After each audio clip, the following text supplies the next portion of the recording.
मुअज़्ज़ज़ नाज़रीन, अस्सलामु अलैकुम वरहमतुल्लाहि वबरकातुहू। सूरह निसा जो कि मदनी सूरत है और ये 24 रुकू पर मुश्तमिल है। इस सूरत को अन-निसा यानी औरत इसलिए कहा जाता है क्योंकि इसमें औरतों से मुतालिक कसरत से अहकाम बयान किए गए हैं। सूरह निसा में सबसे पहले और सबसे ज्यादा घरेलू जिंदगी को खुशगवार बनाने की तरफ तवज्जो दिया गया है, क्योंकि घर ही वो गहवारा है जहाँ कौम के मुस्तकबिल के मेमार परवरिश पाते हैं। कुरान हकाइक को हकाइक की हैसियत से देखता है, इसलिए घर के माहौल को खुशगवार बनाने के लिए मुबहम और पोशीदा नसीहतों पर इक्तफा नहीं किया, बल्कि उसके लिए वाज़े और गैर मुबहम ज़ाब्ते मुतय्यन किए हैं। इस सूरत का मरकजी मजमून ये है कि इसमें यतीम बच्चों और औरतों के हुकूक को और उनसे मुतालिक अहकाम बयान किए गए हैं। मसलन यतीम बच्चों के माल को अपने माल में मिलाकर खा जाने को बड़ा गुनाह करार दिया गया है। कम फहम यतीम बच्चों के माल को उनके सुपुर्द करने से मना किया गया है, और जब वो बालिग हो जाएं, बाशऊर हो जाएं, शादी की उम्र को पहुंच जाएं, तो फिर उनका माल उनके सुपुर्द करने का हुक्म दिया गया है। यतीमों के माल नाहक खा जाने पर वईद भी बयान की गई है। इसी तरीके से औरतों का महर उन्हें देने का हुक्म दिया गया है। मीरास के माल में बाकायदा औरतों के हिस्से मुकर्रर किए गए हैं। एक से ज्यादा औरतों से निकाह करने के अहकाम बयान किए गए हैं। अगर कोई शख्स एक से ज्यादा निकाह करता है तो उसके अहकाम भी बयान किए गए हैं, और नाफरमान औरत की इस्लाह का तरीका भी बताया गया है। सूरह बकरा में क्या था? सूरह बकरा में बनी इसराइल पर बहस की गई थी। सूरह आल इमरान में ईसाइयों के अकीदे और किरदार पर बहस की गई, और सूरह निसा में मुसलमानों के बाहमी हुकूक को बयान करने के साथ साथ दर्ज झेल अहकामात भी बयान किए गए हैं। नंबर एक, सूरह निसा के आगाज में अल्लाह सुब्हानहू व तआला ने अपनी जात से डरने का हुक्म देने के बाद लोगों को बताया कि तुम एक ही जान यानी आदम अलैहिस्सलाम से पैदा किए गए हो, इसलिए अल्लाह से डरते हुए एक दूसरे के हुकूक को पूरा करो, खास तौर पर यतीमों और औरतों के हुकूक का ख्याल रखो। उसके बाद माली, माशरती और अखलाकी हुदूद व क़ुयूद का पासो लिहाज रखने का हुक्म दिया गया है। इन हुकूक के तहफ़्फ़ुज़ का हुक्म देते हुए कहा गया है कि अगर तुम कबीरा गुनाहों से बचोगे तो यकीनन अल्लाह ताला तुम्हें जन्नत में दाखिल करेंगे।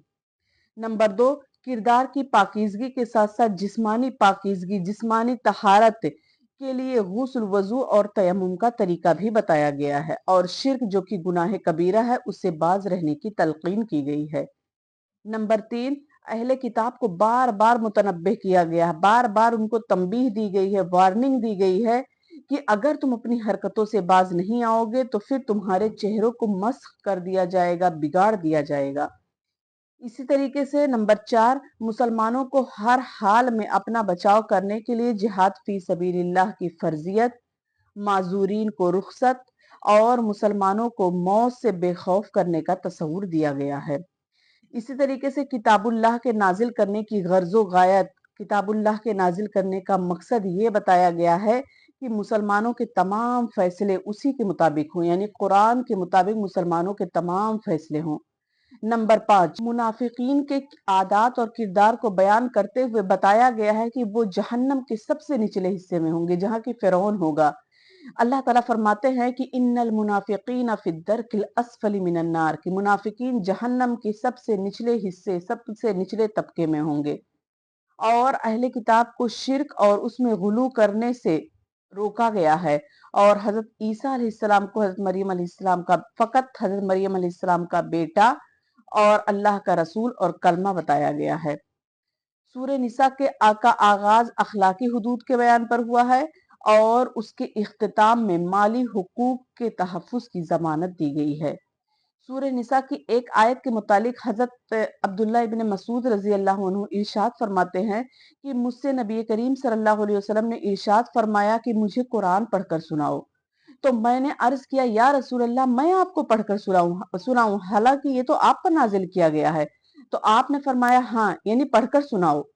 चुनांचे मैंने सूरह निसा पढ़ी, और जब मैं इस आयत पर पहुंचा कि तो कैसा हाल होगा जब हम हर उम्मत में से एक गवाह लाएंगे, और ए नबी आपको उन सब पर गवाह और निगहबान बनाकर लाएंगे।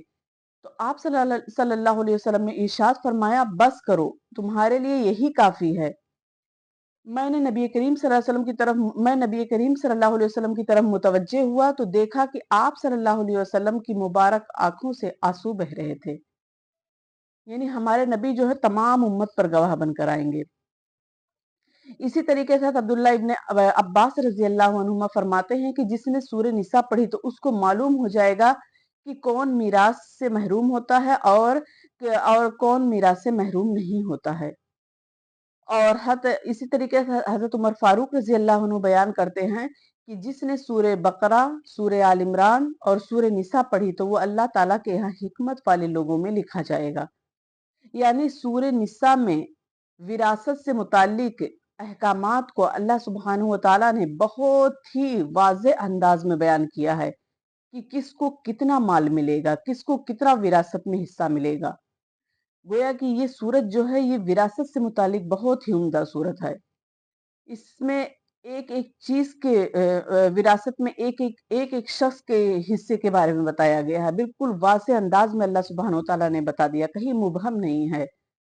तो आखिर में अल्लाह ताला से दुआ है कि अल्लाह ताला हमें कहने सुनने से ज़्यादा उस पर अमल करने की तौफीक अता फरमाए और कुरान करीम को सही तरीके से समझने और उसमें गौर व फिक्र करने की तौफीक अता फरमाए।